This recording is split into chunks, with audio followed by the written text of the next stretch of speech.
The tea had gone cold in her hand 3 minutes before the sky caught fire. Admiral Sarah Wren did not look down at it.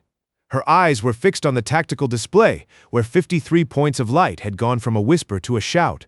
The numbers on the screen did not shake. Her hand did, a small tremor in the fingers that had been there since Thursday, the one she stilled by gripping the mug's cracked rim instead of the console. Something small in the room was wrong, and it had nothing to do with the fleet outside. The channel to the enemy flagship was still open.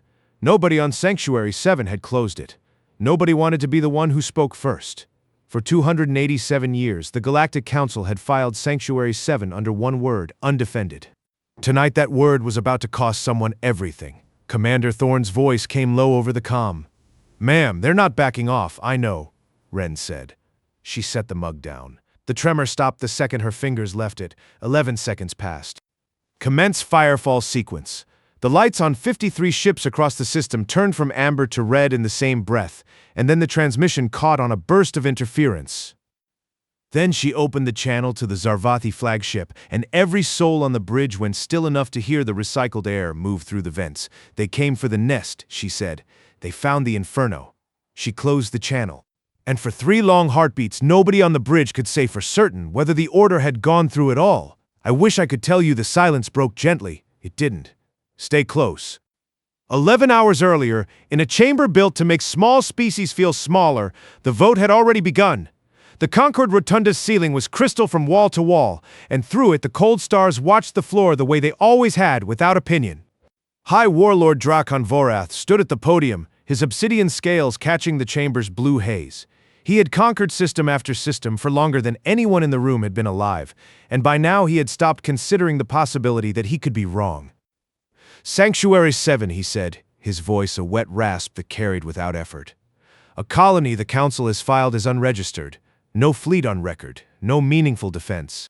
We propose annexation." High in the gallery, Elder Thessery of the Reloi sat with her silver feathers folded tight. She had watched this chamber dismiss species before. She rose now, small and bird-like against the crystal light, and her voice did not shake. "You mistake their silence for absence," she said. "I have studied that colony since before most of you held rank. They have buried war after war in their own history and kept building afterward. A people like that does not stay quiet because they have nothing to say. They stay quiet because no one has ever asked them to speak." Vorath's ridge crest flushed a thin line of crimson, there and gone. The 6 fingers of his left hand, 2 missing since an old duel. The rest, restless, clicked once against his thigh. "Noted, Elder?" She watched Vorath collect his data slate like a man closing a book he had already finished reading, and she left the gallery before the session adjourned, because she had seen this vote before, under different names on different worlds. "The Council will vote." The vote came back 632 to 17. Thessery did not sit back down right away and did not need to watch it happen twice. On the chamber floor, a junior aide leaned toward Vorath.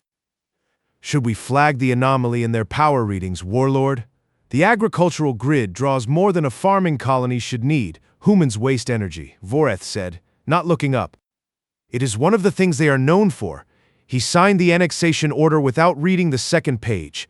Sanctuary 7 did not hear any of it. 11 hours before that vote reached them, the ring of metal and light was doing exactly what it had done every day since Wren had taken command. Turning, quiet, unremarkable. Admiral Wren wrapped her fingers around a pale gray mug. The ceramic cracked near the rim. The letters on its side faded into something you had to already know to read. "World's okayest Admiral." Her daughter had given it to her 14 years ago, as a joke that had outlasted the joke part of it. The tea inside had long since gone cold. She hadn't noticed. Down the corridor, Commander Thorne's leather jacket hung over the back of his chair, the earth patch on the sleeve faded past color. He kept a photograph of his daughter tucked into the edge of his console and glanced at it before every shift change, the way other people checked a compass. Lieutenant Mira drank her coffee black and read a room faster than anyone on the ring.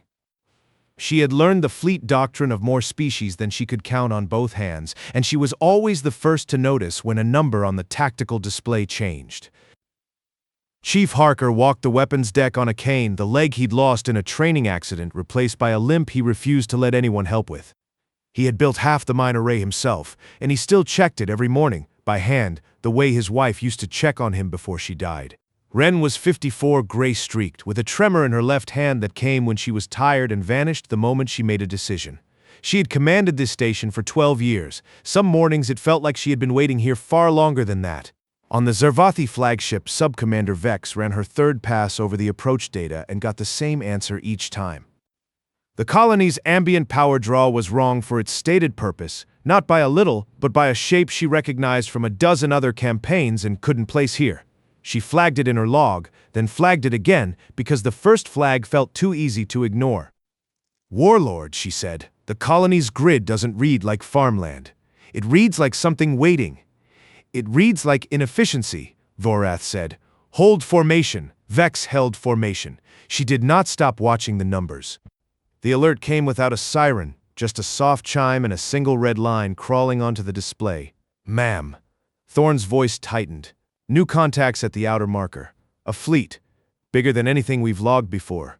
Ren set the mug down without looking at it. "Time to intercept. A little over an hour. Then we have time to be ready and time to spare." She looked at him, and for a moment neither of them said the joke that was sitting right there between them. "They're going to be disappointed," she said instead. Thorne didn't laugh. Neither did she. 2 decks down, Chief Harker was already moving. He didn't wait for the order to check the mine array. He was on his cane, out the door, running a hand along the maintenance panel, like he was counting a rosary. Every mine in that field had a serial number he could recite from memory. He wasn't going to let a stranger's fleet be the first time any of them fired for real. Lieutenant Mira pulled every scrap of data the station's sensors could reach and started building a picture of the fleet's formation before anyone asked her to. It was the same annexation pattern she'd seen logged in 3 other systems' final reports. It had never once failed for the Zarvathi. She made a note of that too, and did not like what the note implied about what came next. A transmission cut through the comm before either of them could say more. Zarvathi formal address, translated a half-second late, flat, and absolute. Sanctuary 7 was unregistered space. They would stand aside. They would prepare for relocation. Ren listened to the whole thing without moving. "Are they inside the outer marker?" she asked when it ended. "Yes, ma'am." "Then wake the shepherd." Thorne's hand paused over the console, an old protocol, one that hadn't been touched in longer than he'd been alive, sitting in the system like a held breath. "Ma'am, it hasn't been needed," Ren said. Her voice was exactly the volume it had been 30 seconds before. "It's needed now. Across a system full of ice fields and gas giant shadows no scanner had ever fully cleared, something that had been sleeping for longer than the station itself began, very quietly to open its eyes. You're going to want to see this. Now let me add more content to reach the target length before ending on the part split rehook. Good, 9,442 chars for partition 2. Cumulative 18,198 40,000, a bit under the 20,000 midpoint. Myra's console chirped once, a small sound lost under everything else happening on the bridge. She glanced down, frowned, and glanced up at Ren instead of explaining it. Whatever the number meant, it wasn't hers to say first. "Ma'am," she said. "But this reflects a story first pace rather than padding." Ren crossed to Mira's station in 4 steps. On the display, the red line that had marked the Zarvathi fleet was no longer alone. Dozens of new points had bloomed across the system's dark places behind the gas giant, threaded through the ice fields, tucked into shadows no scanner had ever fully cleared, 53 of them, all at once, all awake. Thorne stared at the number like it had personally lied to him. "That's ma'am. We don't have 53 ships." "We do now," Ren said. "We always did. You just weren't cleared to know it." She didn't explain further. There wasn't time, and it wasn't the part that mattered. What mattered was that every one of those 53 ships had a crew that had spent years training for a fight they'd been told. Over and over, they would probably never see. Now they were seeing it.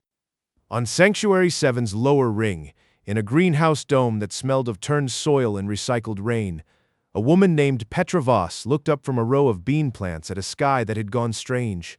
Her son Milo, 6 years old, tugged her sleeve and asked why the stars had started moving. She didn't have an answer that wouldn't scare him, so she told him it was the station doing its job and went back to the beans and did not tell him her hands were shaking. That was the whole of it in the end. 53 ships, and a boy who wanted to know why the sky looked different, and a mother who lied to him gently so he wouldn't have to be afraid before he needed to be. On the Zarvathi flagship, the annexation pattern held its shape exactly as it always had. 3 waves, spaced apart, unhurried. It had worked every time before. Vorath saw no reason tonight would be different. Vex watched the new contacts bloom across her own display and felt something cold settle behind her ribs. Warlord, their power signatures just jumped from a whisper to full military output in 4 seconds. Then they've finally found something to be afraid of, Vorath said. Sir, I don't think that's fear. He didn't answer her. He opened the fleet-wide channel instead, and his voice went out flat and absolute across every ship under his command. This is your final warning. You have very little time left to stand aside. The warning landed hard. Ren heard the translation land on the bridge and didn't reach for the mug. Her hand had already stopped shaking a while ago, somewhere between the vote she didn't yet know about and the number she now did know. Auctions, she said. Shield generators at full, Harker reported, his voice coming through the comm steady, despite the climb he'd just made to reach the array in person. Minefields live. I checked every one myself. Formation holding, Mira said. They don't know we're not where they think we are. Good, Ren said. Let's keep it that way as long as we can. For a moment, nobody spoke. Ren picked the mug back up without drinking from it, just to have something to hold. Thorn caught her eye and managed something close to a smile. You know, he said, when I signed up for this posting, they told me it'd be quiet. It was, Ren said. For 12 years. Guess that's over. Guess so. It wasn't much. It didn't need to be. 2 people who had worked 12 years toward a night neither of them had wanted, taking 3 seconds to be human about it before the rest of the night arrived. Mira broke it first. Ma'am, new data off the approach. They're not just bringing ships. Ren set the mug down again. Go on, troop transports. A lot of them. This isn't just annexation. They're planning to land. The bridge went quiet in a different way than before. A fleet was a threat to a station. Transports full of ground troops were a threat to everyone Petra Voss had ever grown a bean plant for. Understood, Ren said, and her voice didn't change, which was somehow worse than if it had. That doesn't change the plan. It changes how much it matters that the plan works. On the flagship, the same data reached Vorath's tactical officer at almost the same moment, framed the opposite way, not as a threat, but as a formality. A full complement of ground troops, ready to secure a colony that, as far as the Dominion's records showed, had nothing to secure it with. Standard deployment order, the officer said. Should I hold them in reserve? Vorath said. Let the fleet finish first. There's no glory in landing troops on a world that's already surrendered. He had said some version of that sentence more times than he could easily count, on worlds whose names had long since blurred together, and it had been true every single time. Back in the Concord Rotunda, Elder Thessary had not gone home. She sat alone in the emptied gallery, her data slate open to a channel most delegates had forgotten still existed, an open feed from Sanctuary 7's public registry, the kind no one bothered monitoring because a farming colony had nothing worth watching. She watched the feed's activity spike without warning, a wall of encrypted traffic where there should have been nothing at all. She did not call it an anomaly. She had a different word for it, one she kept to herself: readiness. She opened a private line to no one in particular, recorded for whoever might listen later, and said, only this. I told them twice. Then she closed the channel and watched the feed the way you watch a kettle you already know is about to boil. The seconds ran down the way seconds do when nobody in the room is willing to say the number out loud. Thorn watched the countdown and thought about the photograph on his console instead of the display, because it was easier, and because some part of him needed to remember there was a reason for any of this. They watched. They waited. They did not blink. At 0, the Zarvati fleet began its first wave, capital ships pushing forward in the same pattern that had ended every campaign before this one, support vessels fanning out behind them like a hand opening. They're moving, Mira said. Ren nodded once, the way a person nods at weather they've already planned around. So are we. Bring the shepherd's flock to firing position. Quietly, if we still can. Across the dark, 53 ships that had waited longer than most of their crews had been alive began, without a single running light, to move. Harker watched his minefield status board turn from standby to armed, one segment at a time, and allowed himself exactly one breath of satisfaction before going back to work. Field's hot, he said into the comm. Nobody touches it without going through me first, Copy that, Chief, Ren said. Try not to touch it yourself. Wouldn't dream of it, ma'am. It was the closest thing to a joke the bridge had managed in an hour, and it did the job jokes are supposed to do. It let 3 people breathe for the length of 1 sentence before the weight came back down.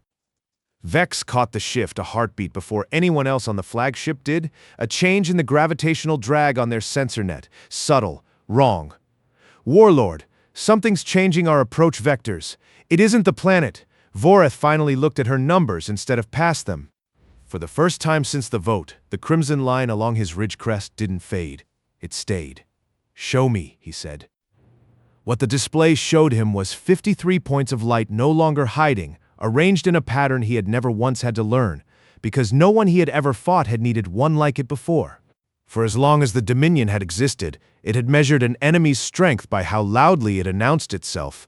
Vorath had built his career on that math, and the math had never once failed him. He stared at 53 ships that had said nothing, done nothing, existed as nothing for longer than his own service record, and felt the first genuine crack of doubt he had allowed himself since the day he'd taken command. Recalculate approach, he said. His voice had lost the rasp of certainty it usually carried. Full defensive posture. Now, sir, if we alter formation this close to, I said now. Vex altered formation. It was the first order she had ever seen him give twice. On Sanctuary 7, the bridge held its own kind of stillness. Ren watched the enemy fleet's neat annexation pattern break apart into something more cautious, more spread out, more afraid, and understood exactly what that meant. They had been seen. They know, she said quietly. Does that change anything? Thorn asked. No, Ren said. It just means they'll be looking at us when it happens instead of past us. In the greenhouse dome, Petra Voss had stopped pretending to work. She'd gathered Milo onto her hip, one hand still smudged with soil, and stood watching the ceiling panel that showed a thin slice of the sky. She didn't know what 53 ships meant, or what a countdown at 0 looked like from where she stood. She only knew that the station's emergency lighting had just shifted to a color she'd never seen it used before, and that Milo had finally stopped asking questions and started simply holding on. The chamber that had voted 632 to 17 was 11 hours and one very short countdown away from finding out exactly how wrong an old certainty could be.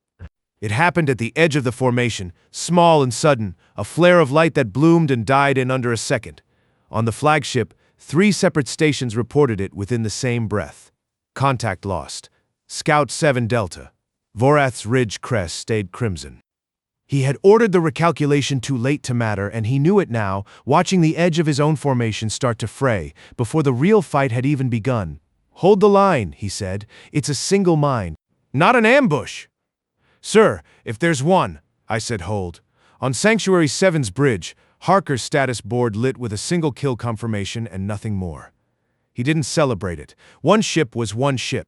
There were dozens more behind it, and the field could only slow them, not stop them. They're not turning back, Mira said. They never do, Ren answered.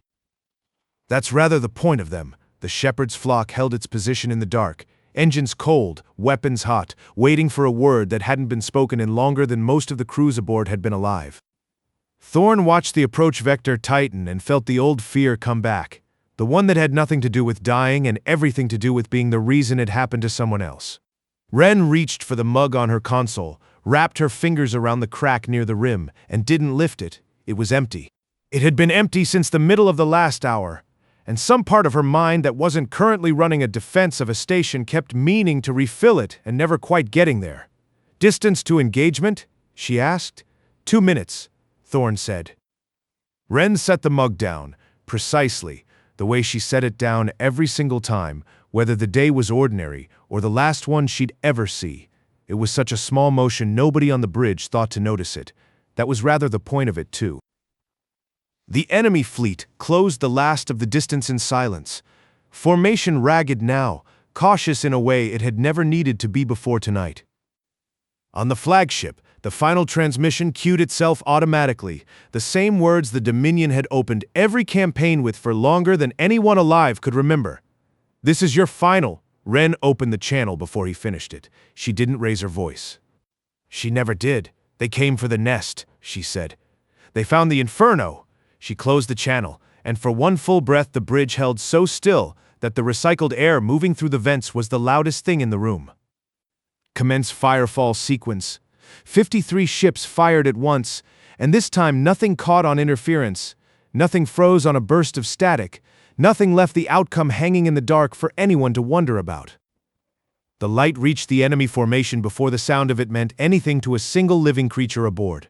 The first volley took the outer scouts and the nearest support vessels, gone before their shields had finished registering a threat. On the flagship, Vex watched a fleet she had served for most of her adult life come apart across every screen in front of her and understood with a clarity that felt almost peaceful. The second volley went deeper, into the heart of the formation where the capital ships had been holding their careful new distance from each other and discovered it wasn't nearly careful enough. The third volley found what was left, and what was left was not very much. The way falling sometimes does before it hurts, that the math she had built her whole career on had simply stopped being true. Voreth did not move. He stood at his station with his six-fingered hands flat on the console, watching the crimson line along his ridge crest fade for the first time that night, not because his anger had passed, but because there was nothing left underneath it to feed the color. A hull breach took the flagship's forward section moments after the third volley landed. Vex was thrown from her station. When she pulled herself back up, the warlord hadn't moved at all. He was still watching the display, still waiting for it to show him something other than what it was showing him. She reached for the emergency channel with a hand that wasn't quite steady and opened a line to Sanctuary 7. "This is Sub-Commander Vex, Dominion flagship." Sanctuary 7's receiving array had gone dark only moments earlier. Clipped by debris from the second volley, a piece of good fortune for no one, least of all the crews still alive on both sides who now had no way of knowing the fight everyone assumed was still happening had. "We surrender. Do you copy? We surrender." The transmission left her console clean and complete. It never arrived, in one direction at least, already ended. Vex didn't know that. She kept transmitting into a silence she had no way of understanding, and somewhere in that silence, the shape of everything that would happen next quietly began to change. On Sanctuary 7's bridge, nobody spoke for a long moment after the third volley's readout settled. Thorne stared at a tactical display gone almost entirely to green enemy signatures dropping out one after another faster than he could track them individually. "Ma'am," he finally said. "It's over, most of it," Wren said. She said it quietly enough that only Thorne heard, and quietly enough that he understood she wasn't talking about the enemy fleet. Two of the shepherd's flock had gone dark in the exchange, not destroyed, but hit hard enough to drop out of the formation, drifting now with skeleton power, and crews Wren had known by name for a decade. Victory, it turned out, still had a cost. It had simply been smaller than the one they'd been braced to pay. "Search and rescue," she said. Now, before anything else. Myra was already moving. A junior aide brought the first fragment of the report to the floor while the chamber was still mostly empty. In the Concord Rotunda, the news arrived the way institutional news always did, filtered, delayed, and stripped of anything that might sound like an admission.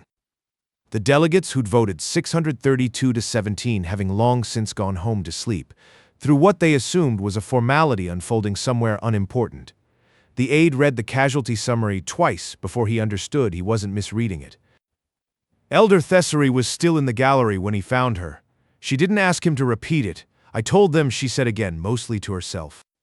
"I told them it wasn't absence." Down in the greenhouse dome, Petra Voss felt the station's emergency lighting shift back to its ordinary color before anyone made an announcement explaining why. Milo had fallen asleep against her shoulder somewhere in the last stretch of it, heavier than she remembered him being, and she stood there a while longer than she needed to before she trusted her legs enough to carry him to bed. She began recording, her voice, steady now in a way it hadn't been minutes earlier, describing exactly what she had seen, the power signatures that weren't inefficiency, the fleet that had waited longer than anyone's service record. She still didn't know what 53 ships meant, not really. She only knew the sky had stopped looking wrong. On the ruin of the Zarvathi flagship, Vex kept one working console alive on backup power, and used it for the only thing she had left to use it for. The warlord who had stood motionless while his certainty burned down around him. She didn't know if anyone would ever hear it. She recorded it anyway, because someone somewhere was eventually going to need to know what actually happened out here, and she had learned in the last few minutes of her career exactly how much damage could be done by a report that only told half of it. Voreth said nothing while she worked. He hadn't spoken since the display went from red to almost entirely dark, and for a species that measured strength in noise, his silence was its own kind of casualty. The handful of Zarvathi ships, still capable of independent flight, began falling back without waiting for an order, scattering toward the edge of the system in a formation that had no name because no one in the Dominion had ever needed to design one for retreat. What she didn't know, what nobody on Sanctuary 7 would know for a while yet, was that somewhere in the drifting wreckage behind those retreating ships, a recording was quietly finishing itself, a sub-commander's voice, steady and precise. Nobody chased them. Ren watched the last of the enemy signatures cross the outer marker, and did not call it a victory out loud. Not yet, not with two of her own ships still dark and unaccounted for. Describing a fleet that had waited 287 years to be underestimated exactly once, and a warlord's silence that said more about the Dominion's certainty than any report ever would. That recording wasn't going anywhere, not yet, but it existed now, sealed into a dying ship's backup memory, and sooner or later, someone was going to find it. It took a search and rescue crew the better part of a day to reach the two dark ships, and when they did, both crews were alive, cold, rattled out of half their systems, but alive. Chief Harker met the first shuttle back personally, counting heads off the manifest against the people walking down the ramp, and didn't stop counting until every single name matched a face. The wreckage of the Zarvathi flagship took longer. It was a Reloi salvage vessel that found it first, drifting past the edge of the debris field on a routine survey run days later, its crew expecting nothing but scrap and finding. Instead, a single working console still broadcasting on a low-power loop to no one. They brought the recording to Elder Thessery before they brought it to anyone else. She played it once, alone in the emptied gallery where she'd once told a chamber of 632 delegates that silence wasn't the same thing as absence.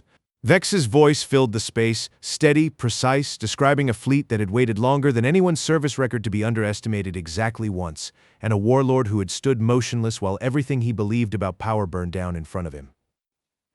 Thessery didn't play it a second time. She didn't need to. She forwarded it to the full council instead, with a note attached that said only, "You should have listened the first time." The playback happened 3 days later, in the same chamber, in front of most of the same delegates who had voted to dismiss a farming colony as unworthy of concern. Vorath was made to stand at the same podium and listen to his own silence played back to him at full volume, second by second, while the gallery watched. No one shouted. No one demanded his resignation. That would have been noise, and noise was not how this particular institution punished its own. Instead, the council simply reassigned him quietly, procedurally, to a border post so far from anything that mattered it barely appeared on the star charts, and let the silence in the recording do the rest of the work all on its own. There was no declaration. There was no ceremony. There was only a silence played back to the man who had made it, until the whole chamber understood exactly what it had been listening to for longer than any of them cared to admit. He did not fight the reassignment. There was nothing left in him to fight with. Vex was not reassigned. She was reinstated, quietly, and quietly promoted, not because the Dominion had learned to value the truth for its own sake, but because an institution that had just been humiliated needed someone on record, who had seen it coming and said so out loud. She accepted the promotion without any illusions about why it had been offered. It didn't stop her from doing the job well. The council's classification system was updated within the week. The word primitive was not removed from Sanctuary 7's file. Someone higher up decided that would look too much like an apology, and apologies were not something this institution had ever been built to give. But the word sat differently in the record now, the way a lie sits differently once everyone in the room already knows it's a lie. Elder Thessery read the updated file once, closed it, and did not open it again. She had said what she needed to say twice already. A third time would have been noise too. Alone in the gallery afterward, she thought about all the years she'd spent watching this particular chamber measure strength by volume, how loud a fleet was, how many systems a name could claim, how fast a conquest could be announced to the rest of the galaxy. Power that announced itself could always be measured. It was the other kind, she thought, the kind that simply waited, that this chamber had never learned how to count. She did not say any of that out loud. There was no one left in the gallery to hear it, and by now she'd learned that some truths only needed to exist, not be spoken. The returning shuttle crews were met on Sanctuary 7's lower ring by more people than the manifest had room for: spouses, children, off-duty engineers who'd come down just to see faces they'd spent a full day assuming they might never see again. Commander Thorne's daughter met him at the ramp and didn't ask a single question about the fleet. She just held on, the way children do when they've decided the details can wait. Back on Sanctuary 7, Chief Harker spent the better part of a week doing what he always did after any strain on the array, walking the minefield status board by hand, one segment at a time, checking each unit against a paper log he kept in a drawer no one else knew about. When the Council's official incident report arrived, crediting the field's flawless performance to redundant automated failsafes, Harker read it once, said nothing, and filed his handwritten log where it had always gone. The automated systems had jammed twice during the engagement. He'd caught both failures walking the line himself, the way he always had. The way the report never once mentioned. Nobody asked him why he still did it by hand in an age of automated everything. He'd have told them, if they'd asked, that machines could be jammed and interference could be manufactured, but a man with a cane and a checklist couldn't be hacked from across a system. Nobody asked. The mines had worked. That was the only part of the story the record kept. On Sanctuary 7, the day the news came back from the Concord Rotunda was, by every outward measure, an ordinary one. The ring turned the way it always had. Wren's tea went cold twice. Once in the morning, once again sometime after lunch, and both times she forgot to drink it before it did. Thorne found her on the observation deck near the end of her shift, looking out at a sky that had gone back to looking exactly like it always had. They reassigned him, Thorne said. Some border post nobody's heard of. Good, Wren said then, after a moment. Not good. Just correct. You don't sound like someone who just won a war. I didn't win a war, she said. I kept a promise the station made 287 years before I was born. That's a different thing to feel about. Thorne was quiet for a moment. Do you think they'll try again? Some other fleet? Some other warlord who doesn't believe the reports either? Eventually, Wren said, they always do. And the mines will still be armed. The array will still be watched by hand. And I'll still keep a mug on my console that never quite gets emptied in time. She almost smiled. Some things don't need to change just because everything else did. No fanfare, no parade. No headline that would ever say her name the way the title of some report somewhere already had. They stood there a while without talking, which had become over 12 years, its own kind of conversation between them. Below the observation deck, in the greenhouse dome, Petra Voss was teaching Milo how to tell a ripe bean from one that needed another week, and neither of them was thinking about the sky at all. That, in the end, was the whole point of the 53 ships that had waited so long to be needed. Not the fight, the bean plants, the part where nobody had to think about the sky. Wren walked back to her quarters at the end of the shift and set the mug down on the console one last time, the way she always did, precisely, without ceremony, the crack near the rim catching the light the same way it had for 14 years. She sat for a while without turning on any of the displays. The station kept turning outside the viewport, unbothered, the way it had for 12 years under her watch and would presumably keep doing long after she wasn't the one watching it anymore.